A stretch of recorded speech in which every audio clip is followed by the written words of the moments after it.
সকলকেই প্রথমেই জানাই মেরি ক্রিসমাস। সকলেই খুব ভালো থাকবেন। ক্রিসমাস উপলক্ষে আমি কাল বানিয়েছিলাম কেক। প্রথমেই একটা পাত্রে একটা বড় দেখে ডিম নিয়ে নিয়েছি।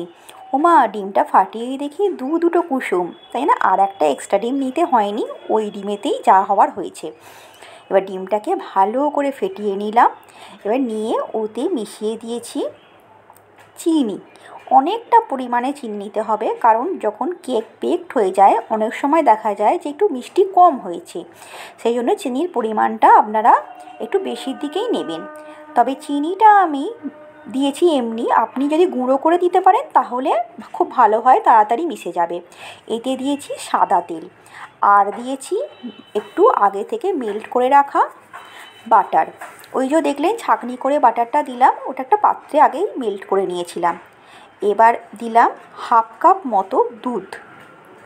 আপনি যে কোনো দুধই নিতে পারেন, গুঁড়ো দুধ দিলেও চলবে এতে, তবে গুঁড়ো দুধ একটু দানা দানা হয়ে যায় অনেক সময়।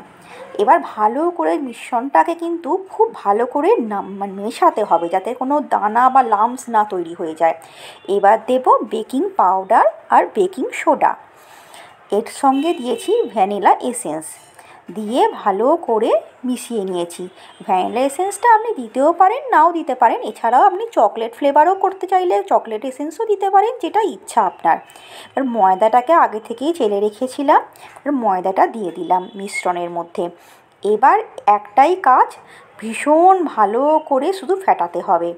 তবে আপনার যদি ইলেকট্রিক মেশিন থাকে তাহলে তো কোনো কথাই নেই, খুব তাড়াতাড়ি হয়ে যাবে। কিন্তু এই আমি হাতে করে করছি বলে একটু সময় লেগেছে, অনেকক্ষণ ধরে করতে হয়েছে।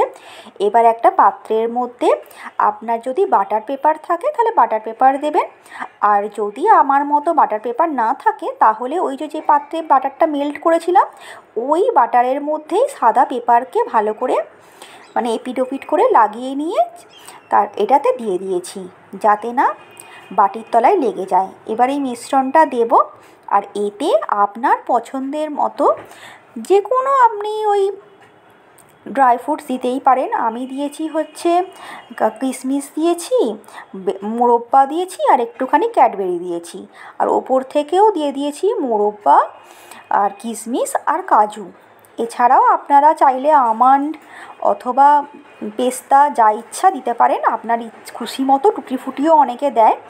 এবার একটা পাত্রের মধ্যে, যাদের এই যে মাইক্রোওভেন নেই আমার মতো, তারা কি করবেন, একটা পাত্রের মধ্যে নুন বা বালি দিয়ে রাখবেন, তারপর একটা স্ট্যান্ড বসিয়ে ওর মধ্যে ওই জিনিসটা বসিয়ে দেবেন, আর চাপা দিয়ে বেশ কিছুক্ষণ আধ ঘন্টা মতো হতে দেবেন। দেখবেন ছুরি দিয়ে বা কিছু কাঠি দিয়ে গেঁথে যদি না কোনো লাগে কোনো কিছু, তার মানে জানবেন যে আপনার কেক হয়ে গেছে, ফুলে ফেঁপে একদম রেডি। এবার নিচেটা একটু কেটে ফেলে দিতে পারেন, কারণ অনেক সময় দেখা যায় নিচেটা একটু হয়তো পোড়া পোড়া হয়ে গেছে। আর এই যে দেখছেন কতটা সফট হয়েছে, যারা নতুন বানাচ্ছেন তাদের জন্য খুব ভালো।